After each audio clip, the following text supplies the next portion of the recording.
नमस्ते, मैं संजय सुमन आप तमाम दर्शकों एवं छात्रों का हार्दिक अभिनंदन एवं स्वागत करता हूं। आज मैं विसर्ग संधि का विसर्गस्य उत्तम, विसर्गस्य स्थाने दंती सहलंत, तालव्य सहलंत, मूर्धन्य सहलंत इस पर विचार करेंगे और ये बोर्ड परीक्षा के लिए बहुत ही महत्वपूर्ण है। 2 नंबर का ये प्रश्न रहेगा बोर्ड परीक्षा में। मित्रों, यदि आपने हमारे चैनल को अभी तक सब्सक्राइब नहीं किया है तो प्लीज़ सब्सक्राइब करके अपने मित्रों में जरूर इसे शेयर करें। चलिए शुरुआत करते हैं। विसर्ग संधि। कश्चित धूर्तः श्रीगालः हसन्नाः। कश्चित, इसका संधि विच्छेद क्या होगा? कह प्लस चित।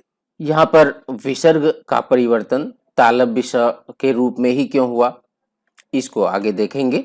पुनः पिको वसंतस्य गुणम नावायसः।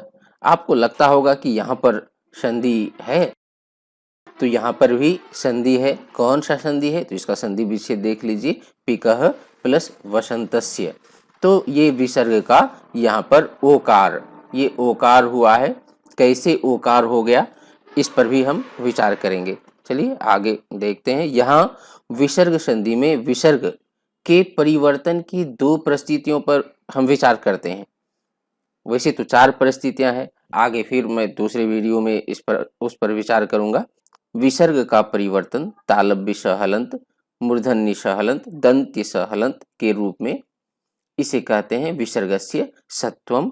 और विसर्ग का परिवर्तन उकार, जो बाद में चलकर ओकार होता है, के रूप में परिवर्तन, इसे क्या कहते हैं? तो विसर्गस्य उत्तम कहते हैं। इन दोनों पर विसर्गस्य सत्वम और विसर्गस्य उत्तम आगे चर्चा करते हैं।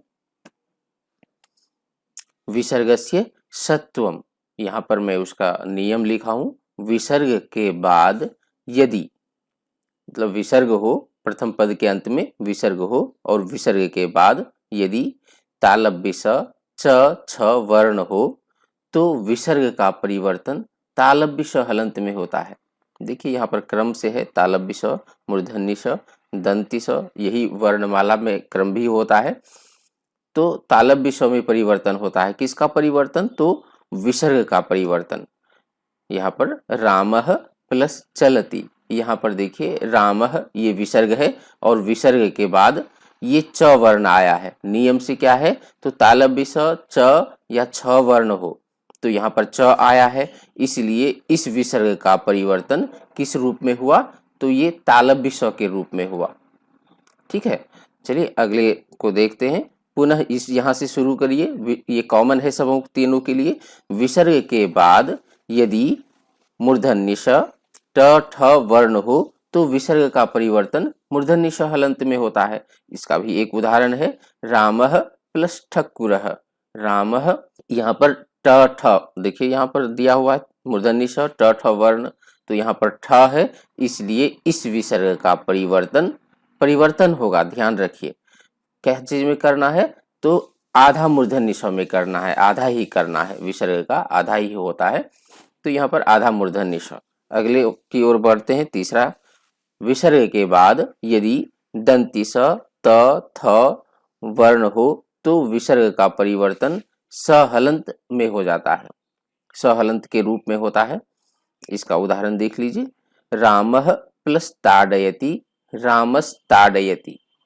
यहाँ पर त वर्ण है, इसलिए इस विसर्ग का दंती स हलंत में परिवर्तन हुआ है, अर्थात आधा दंती स में परिवर्तन हुआ है। और उदाहरण यहाँ पर दिए हुए हैं, उदाहरणानि। यहाँ पर विच्छेद है, संधि है, और विसर्ग का क्या चीज में परिवर्तन हुआ है वो दिया हुआ है। कह प्लस चन, यहाँ पर च है, इसलिए यहाँ पर ये तालव्य स में परिवर्तन। धनु प्लस टंकारः, ये विसर्ग का परिवर्तन मूर्धन्य स हलंत के रूप, मूर्धन्य स के रूप में, आधा मूर्धन्य स के रूप में। ध्यान रखिए विसर्ग का जो भी परिवर्तन होगा वो आधा ही होगा संधि में। तो धनु प्लस टंकारः, धनुष्टंकारः। ततः प्लस ततः त वर्ण होने के कारण यहाँ पर विसर्ग का परिवर्तन दंती स हलंत के रूप में हुआ है, आधा दंती स के रूप में हुआ है। ततस्ततः दारुणः प्लस च, यहाँ पर च वर्ण है, इसलिए विसर्ग का तालव्य स के रूप में परिवर्तन, तो दारुणश्च। रूप्यकैः प्लस ठनठनायते, ठनठनायते मतलब ठनठन का आवाज, रुपये जब गिरते हैं, सिक्के गिरते हैं तो ठन का आवाज जो होता है तो ठनठनायते। रूप्यकैः ठनठनायते, रूप्यकैस् ठनठनायते। ठीक है, यहाँ पर ठ है इसलिए मूर्धन्य निश हलंत का परिवर्तन, आधा मूर्धन्य निश का परिवर्तन, नमः प्लस ते नमस्ते। तो ये इसका उदाहरण है विसर्गस्य सत्वम का। आगे बढ़ते हैं और उसी के दूसरे उदाहरण विसर्गस्य सत्वम के ही, रामः प्लस च रामश्च, असक्तः प्लस च असक्तश्च, हरिः प्लस सेते हरिष्येते, निः प्लस छलः निश्छलः, निः प्लस सारः निस्सारः, तपः प्लस तेपे तपस्तेपे। ढेर सारा उदाहरण है, आप नियम को ध्यान रखेंगे तो अपनी बुक में से और भी उदाहरणों को चयन कर पाएंगे। अपनी बुक में से देखेंगे, परीक्षा में बुक में से ही उदाहरण को ज्यादातर पूछा जाता है। आगे बढ़ते हैं, अब जो है ये विसर्गस्य उत्तम का उदाहरण है। अब यहाँ पर नियम तो है विसर्गस्य उत्तम, किंतु होता विसर्ग का ओकार हो जाता है। कैसे होता है यहाँ पर देखते हैं नियम को। विसर्ग के पहले अ तथा विसर्ग के बाद भी अ हो। यहाँ पर एक उदाहरण भी दिया हूं समझाने के लिए, बाद में और भी उदाहरण है, चिंता मत करिए आप लोग। तो विसर्ग के पहले अ, यहाँ पर देखिए विसर्ग है और विसर्ग के पहले म है, तो म अकारांत है, म के अंत में अ है। तो विसर्ग के पहले अ और विसर्ग के बाद अ, मतलब ये विसर्ग के बाद का अ है। तो विसर्ग के पहले और बाद में अ हो तो विसर्ग का परिवर्तन उकार में होता है, तथा ये विसर्ग का परिवर्तन इसका उकार कर देंगे और पूर्ववर्ती अ से मिल करके, पूर्ववर्ती अ मतलब म के अंत का अ जो है उससे मिल करके ओ हो जाता है, मतलब गुण होता है। गुण संधि में अ के बाद उ हो तो ओकार होता है, वही गुण मिल करके गुण हो जाता है। तथा बाद वाले अ का परिवर्तन अवग्रह चिन्ह, ये अ का चिन्ह, इस परिवर्तन क्या चीज में होता है, यहाँ पर देखिए ऐसा आकार का जो चिन्ह है अवग्रह चिन्ह कहते हैं इसे, अवग्रह चिन्ह में परिवर्तन होता है। तो रामः प्लस अयम रामो अयम। यहाँ पर और उदाहरण दिए हुए हैं, सर्पः प्लस अस्ति, यहाँ पर विसर्ग का परिवर्तन क्या चीज में, उकार में, और ये सर्प प के अंत में अ है और ये अ और उ मिलकर के क्या हो गया, ओ हो गया, तो सर्पो हो गया। ये अस्ति का अवग्रह चिन्ह में परिवर्तन। इसी प्रकार से और उदाहरण है, असक्तः प्लस अहम असक्तोहम, देवः प्लस अपि देवो अपि, कः प्लस अवदत् को अवदत्, चंद्रः प्लस अयम चंद्रोयम, सिंहः प्लस अत्र सिंहोत्र। आगे दूसरा जो नियम है, विसर्ग के पहले अ तथा विसर्ग के बाद किसी भी वर्ग का तृतीय चतुर्थ पंचम वर्ण हो, मतलब वर्गीय तृतीय चतुर्थ पंचम वर्ण हो, या य र ल व ह में से कोई वर्ण हो, तो विसर्ग का परिवर्तन उकार में हो जाता है। पहले उकार होता है और बाद में पूर्ववर्ती अ से मिल करके क्या होता है, गुण हो जाता है, जो ओकार हो जाता है।